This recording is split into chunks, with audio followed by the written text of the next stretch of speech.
All right, so I went ahead and took the exhaust manifold bolts out on both sides. Some of them break, that's not uncommon. We'll get them out, or the machine shop will. So my next process is to get the timing marks lined up.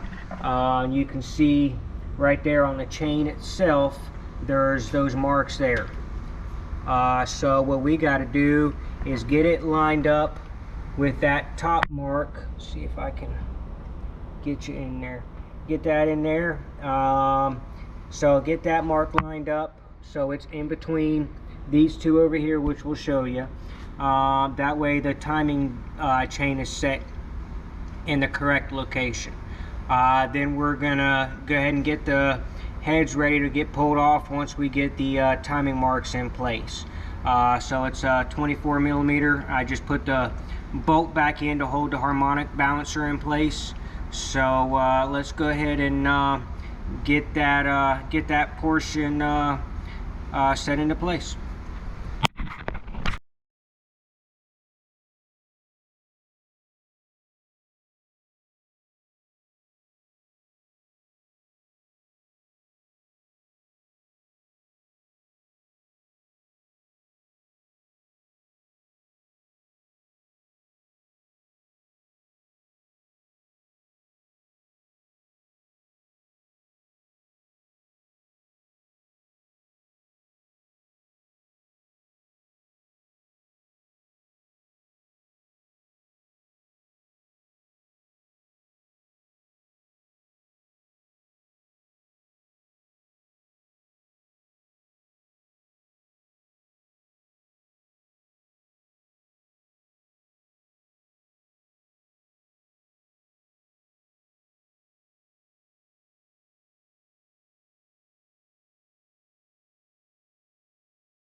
Okay, so here we go. Here's what we got.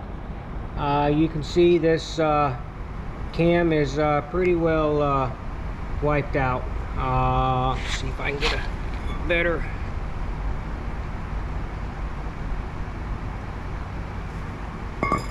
So it pretty much wiped the cam out. The bearings inside are pretty well gone. You can see where it started to really eat into this right here.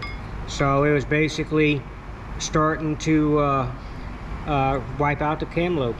Common failure on these. Now I did some research. Lining up those timing marks don't make any difference at all.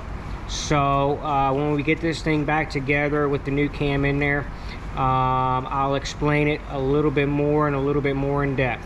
But I wanted to go and show you that. That is your cam lobe pretty much wiped out on this 392 Hemi. Alright, so this kit comes with new supports for the lifters, as well as new bolts. So they look like they were already oiled, but I'm kind of old school. So I'm gonna get some 040 engine oil. This vehicle requires 040, so I'm gonna fill these up and let them soak overnight. That way I know these are pretty much ready to go. So first thing in the morning, we got some AMSOIL assembly lube. we're going to coat real heavy with the assembly lube on the cam. I put the bolt back in here. It's the original. We got new ones. So we're going to leave that in there. That way I have something to hold on to when I'm shoving this thing back in. And you got to be real careful not to tear up the bushings or the bearings for the cam bearings. So we're going to coat this up real nice. That's why I left the put the bolt in. That way when I slide this thing in, I have something to grab a hold of and kind of jiggle and lift up on. So that's make life a little bit easier. So we're going to soak that in the morning right before we put it in. Then we will put the plate on, and I will show you the timing process. Alright, so we are doing the MDS, the active fuel management. We are doing the delete. So there's the plugs that we're going to put in place. These were found, 4 of them, in the very bottom of the solenoids. I did talk to Texas Speed Company. They said you can do what you want with these. We're going to put them back in just so that way they can collect and catch some of the metal debris if there ever becomes some. So those just literally sit down in the very, very bottom. Some of the other solenoids come with them built into them. The 6.4s do not. So we're going to go ahead and put these back in there so we can catch any kind of metal debris in there to prevent any further damage. So that's the there's 4 of them. We're going to put those back in, then we'll put the plugs in.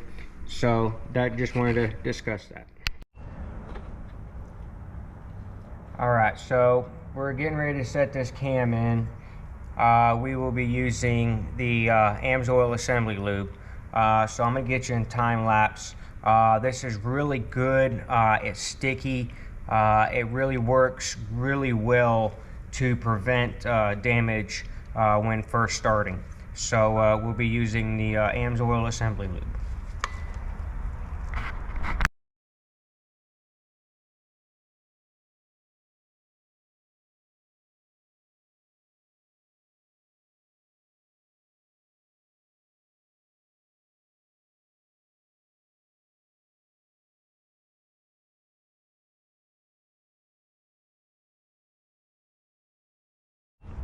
Alright, so we got the cam back in place. We got the front plate back in and torqued down. So right now we are focusing on getting this cylinder to absolute true top dead center. So this is going to be kind of a little bit harder to see on video, but basically what we are doing is, you see it's starting to move down. So I backed up just a little bit. Now we're going to go forward, and we are going to be looking for this to come up to true top dead center. And you can use many different tools for this.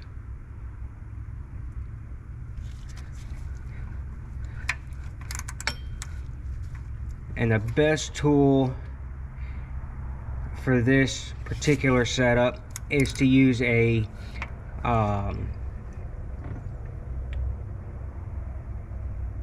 indicator, and it'll attach to the block, and you can set it right there on top of the piston, and you can find out where true top dead center is. We got to make sure we get this thing to true top dead center, so I'm going to mess with this for a few minutes. But we want to make sure it gets up to true top dead, so that way we can get the timing marks lined up properly. Okay, so we're going to get ready to set this timing chain in place. We've got the cylinder 1 to true top dead center. So sorry, I'm kind of getting the cameras in place here. So basically what we got to do right now is I marked where the guide is. So we're going to get this kind of set up in place.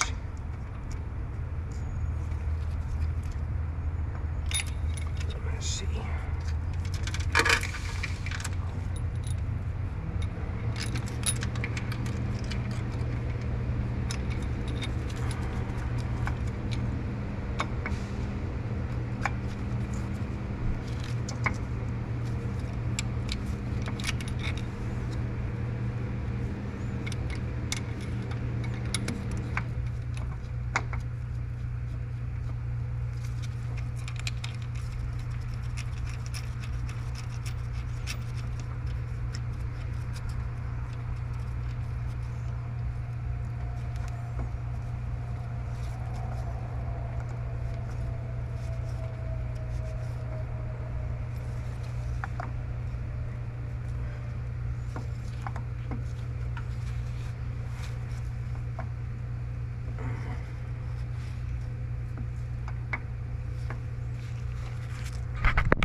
So basically what I'm doing right now is just trying to get this cam bolt snugged in so this phaser will stay in its correct location here.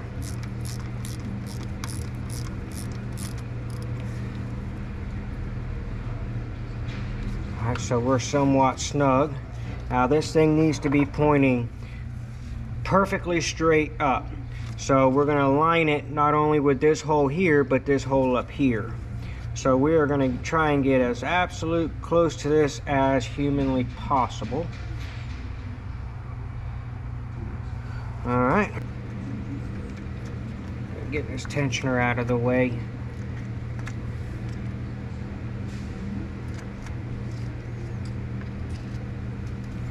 See if it'll give me a little more wiggle room.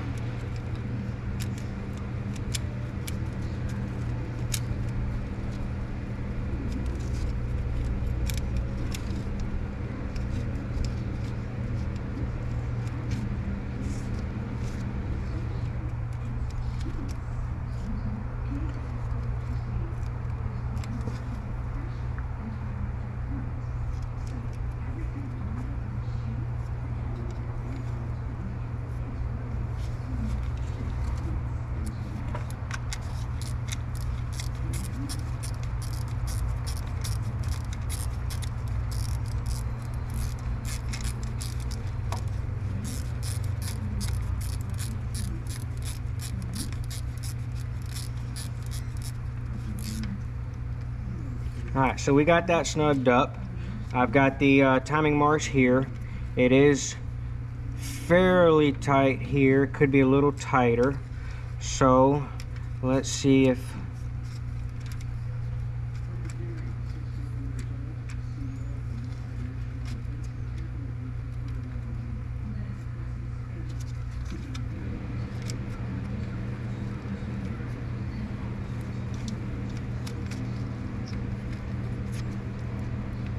Alright, that's tighter.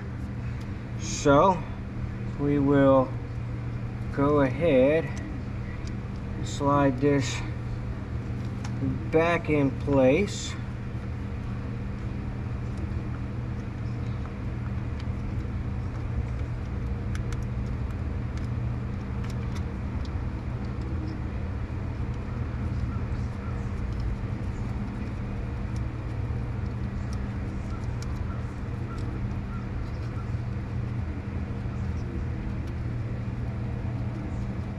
Sorry, I know it's taking a minute. I just want to make sure everything is right because this is extremely critical that everything lines up perfectly. This does control quite a bit, so keep that in mind. So I apologize for the longer portion here. We'll try and edit it down, make it a little bit cleaner for you guys, make it easier on you. So I just got that finger tight. So make sure that the cam chain and everything has got room. So this is going to be nice and snug over here when we pull the pin. This over here has very little to no play, which is good. Now I can kind of I don't think that is right. So, make sure we are not on the lower crank. So, we're going to do it again. But that's how it's going to get lined up. So, keep that in mind. So, we're going to go and reset this here. And, sorry. But yeah, make sure it's lined up on the chain, on the crank down there. But we'll get this straightened out, and we'll show you the finished process. All right, so I got this corrected here. We got the bolts just snug, finger tight. We got the chain, we got a little bit of slap down here, which is what we should have, because once we pull that tensioner, verified that all the marks are lined up properly. So what we're gonna do is I'm gonna get this tightened down. I'm gonna get the cam bolt tightened down a little bit tighter. That way I know it's secure. We're gonna pull the pin, and we're gonna rotate the engine. We're gonna do one complete, or four revolutions on the crank, which will be 2 on the cam. That way we make sure everything is lined up with tension on the chain. If it's not right, we'll grab some big C-clamp pliers, clamp this back in place so we put the pin in and adjust accordingly.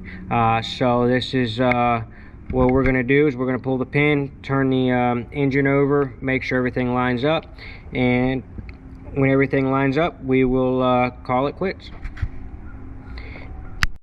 Alright, so we got the everything set in place. I rotated it, made sure everything is lined up just right, so everything turned out good. We torqued the timing chain tensioner bolts 8 foot-pounds. 8 foot-pounds. The cam bolt gets torqued down to 72 foot-pounds. Now the catch is with this is there's not really a way to properly hold on to that cam to lock it down, so you can actually get it to torque to the specs. So keep that in mind. It is not an easy process. So what I did was used a torque stick.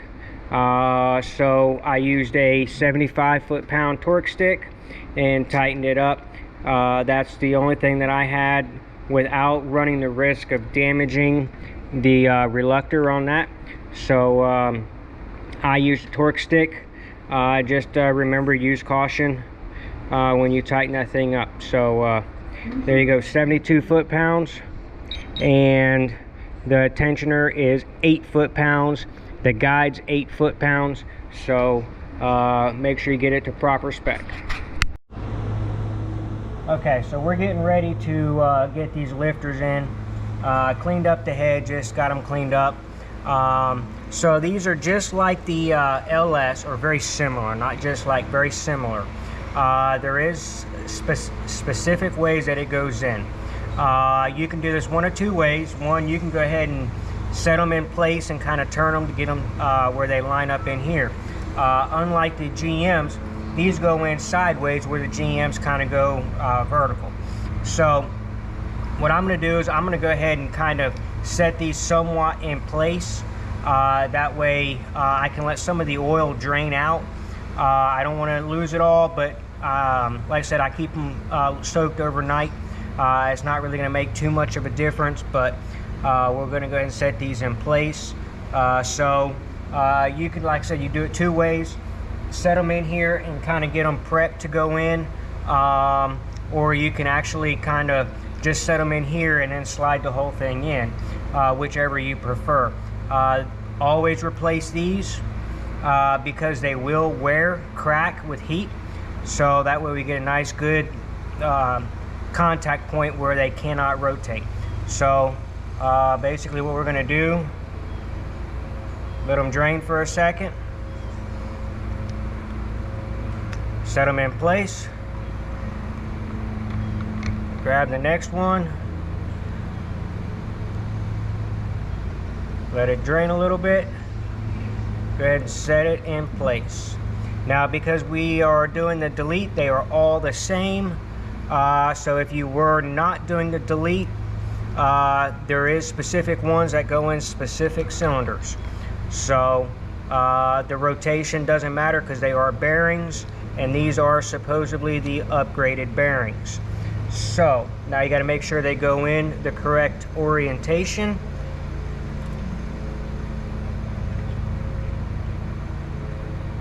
Kind of get them lined up in there.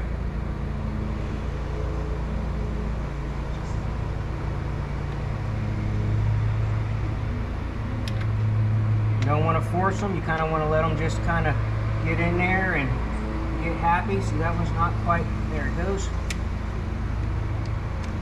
Alright, we're going to do the back ones. Let it drain a little bit.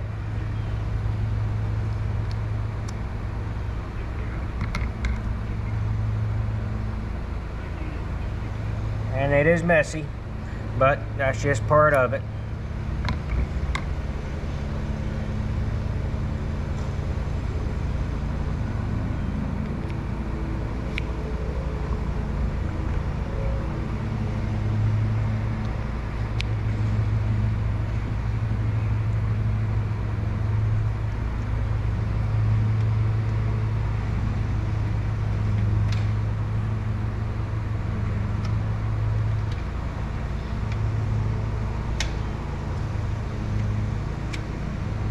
Alright, so we got that in place. Grab a rag. 8mm, and I'm just going to finger tighten them just to get everything seated, and then we'll go in and properly torque these to the correct specs. This is an 8mm. And we're just going to kind of get that snug in there, finger tight.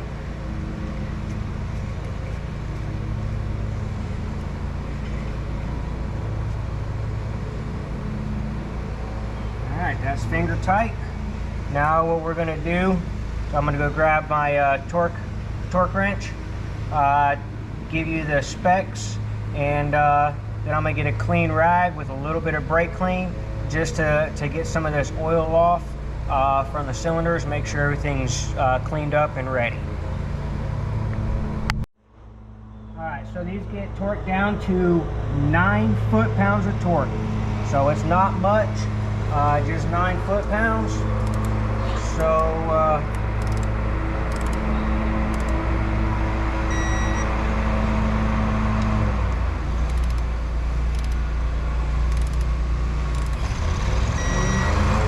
alright, here we go. That one hit 9.4. So we're going to do the same thing on the other side, and then we'll get everything cleaned up. I probably won't do that on camera. So now we're waiting on the heads to come back from the machine shop so we can get this thing back together. Alright, so we've got everything cleaned up. So basically what I'm doing is just covering this up because it's going to be another day or two before I get the heads back from the machine shop. So this just kind of to protect it from anything really big or small coming in. They're just standard red rags. I just want to protect a little bit while I'm waiting for the heads to come back. So now we're at a waiting process. So I'm going to go ahead and start on another job. This one we're going to record also. So I'll show you another vehicle we're going to be working on while we're waiting for this one to finish up.